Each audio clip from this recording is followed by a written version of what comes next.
The volume inside Studio 6B was beyond the usual talk show roar. It was a resonant, rhythmic, and all-consuming chant of Eddie, Eddie, Eddie, echoing through the room the very second Joseph Quinn walked onto the stage. The intensity of the adoration was palpable, a genuine physical manifestation of global fandom.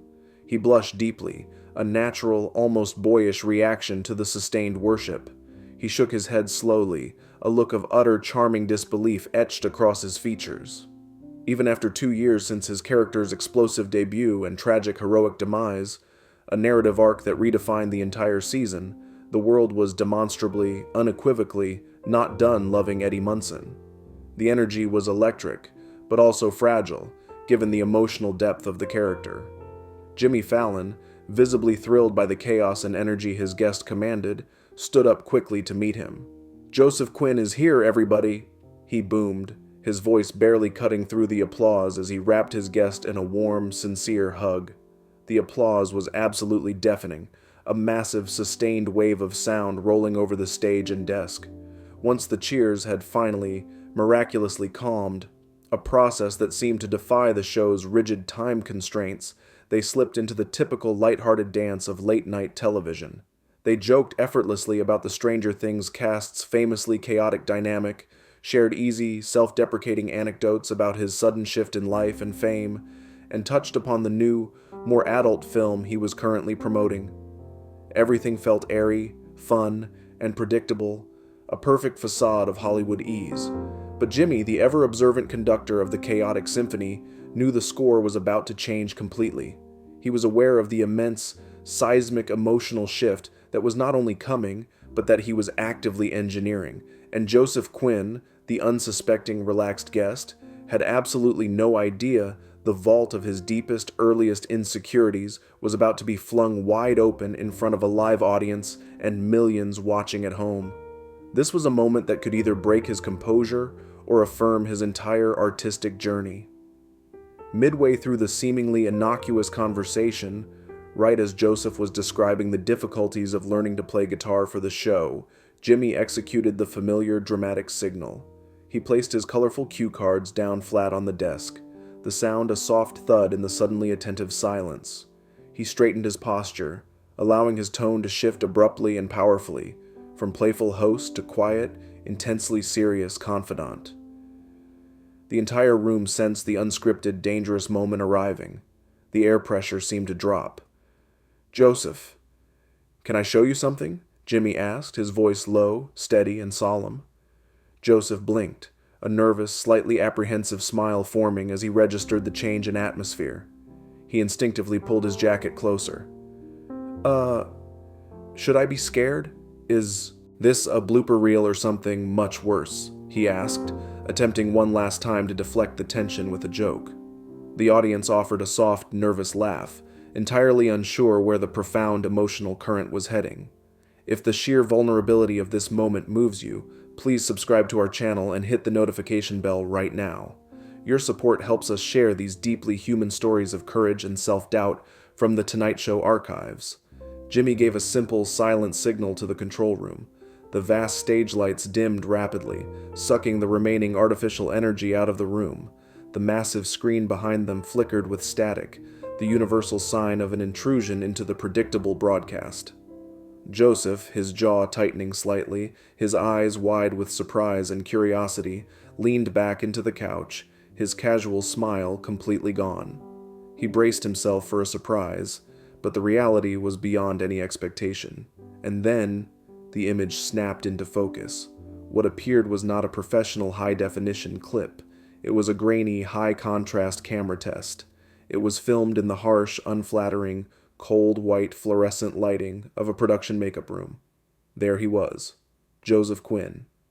He was captured months before the world knew his name, before the character had solidified, sitting slumped, defeated, in a worn leather chair. His natural hair was long, messy, and unkempt.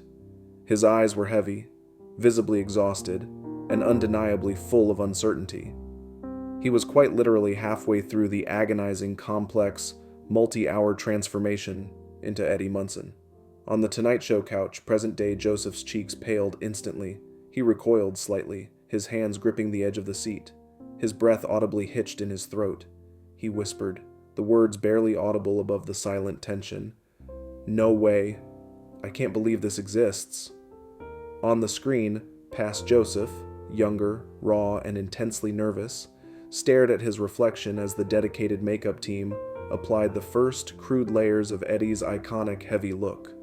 The famous wig was not yet fully styled, lying unevenly and clumsily across his head. The jacket was a rough, unfinished prototype, not the final worn stage costume. It was raw. It was hauntingly half-formed. It was a terrifying, unauthorized glimpse into the fragile genesis of a cultural phenomenon.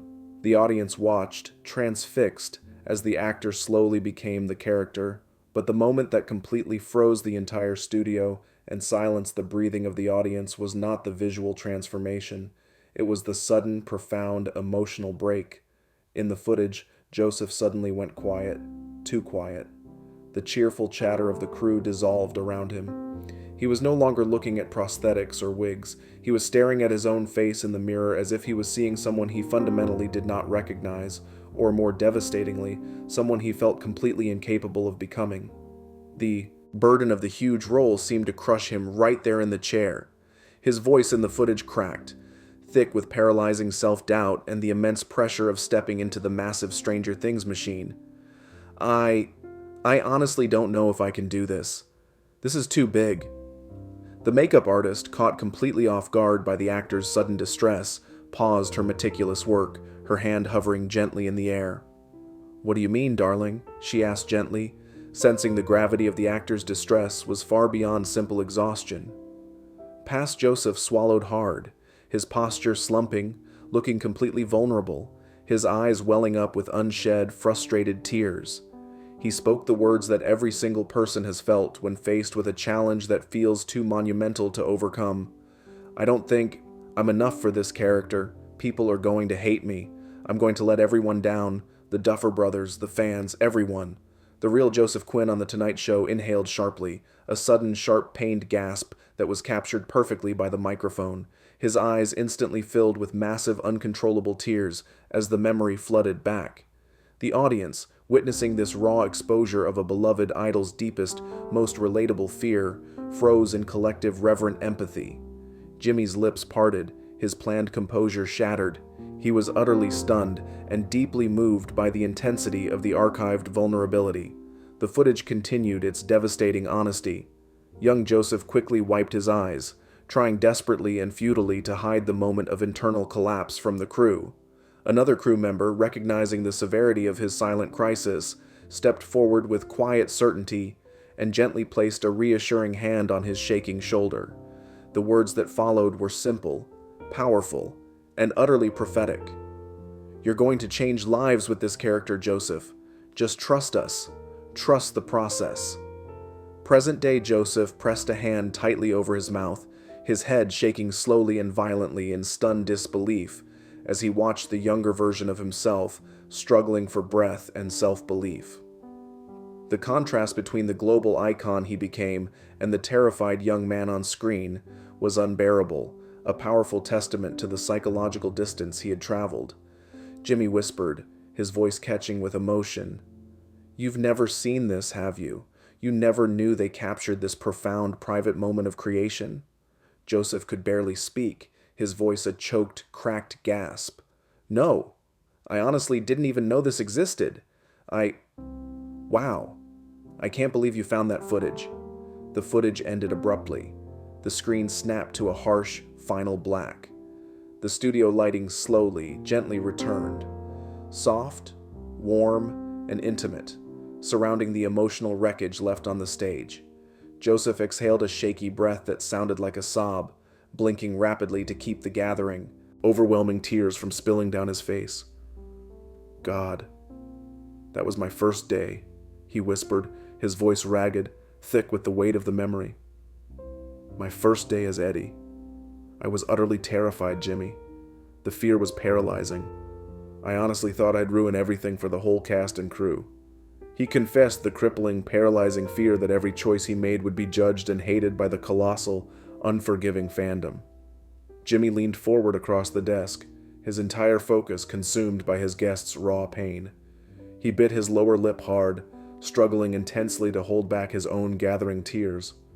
Joseph, that moment right there, that raw, honest moment of doubt you just watched, that moment became one of the most iconic, beloved characters ever. He didn't ruin anything. He made history. He became the voice and the hero for every single kid who ever felt like an outsider, like they weren't enough. Joseph finally laughed, a short, broken, emotional sound that carried the weight of 2 years of suppressed doubt and overwhelming triumph. He brushed a tear determinedly off his cheek, a clear sign he was regaining control. His voice, though still shaky, gained a measure of strength. I wish I could go back and tell him, the me in that footage, that he was enough, that he didn't just survive the pressure, he absolutely, completely nailed it. The audience erupted into a soft, slow, unified applause, not loud, not chaotic, but warm, supportive, and overflowing with genuine human emotion and deep respect for his vulnerability. Jimmy stood up silently, completely overwhelmed and unable to articulate the depth of the moment. Joseph stood too, humbled, deeply moved, and visibly emotional, soaking in the collective validation.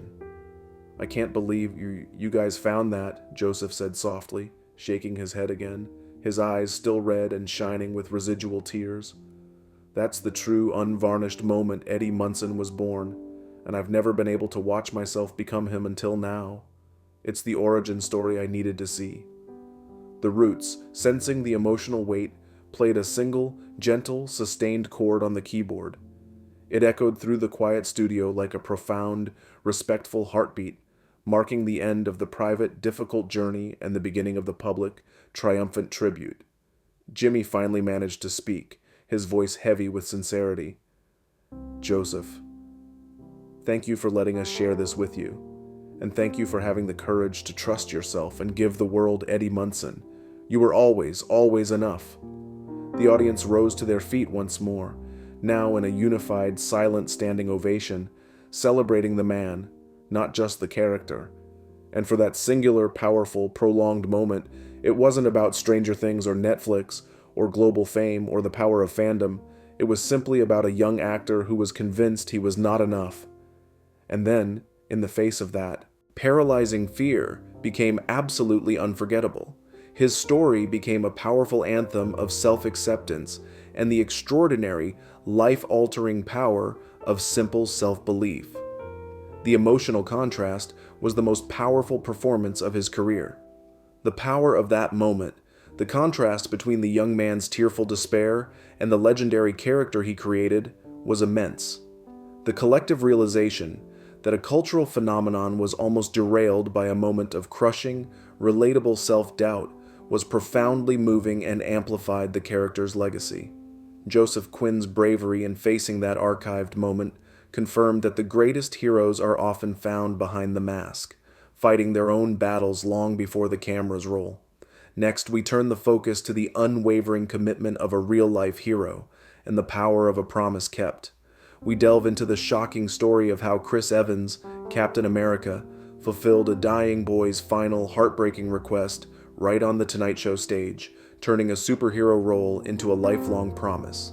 His selfless actions redefined the meaning of celebrity and left Jimmy Fallon truly speechless.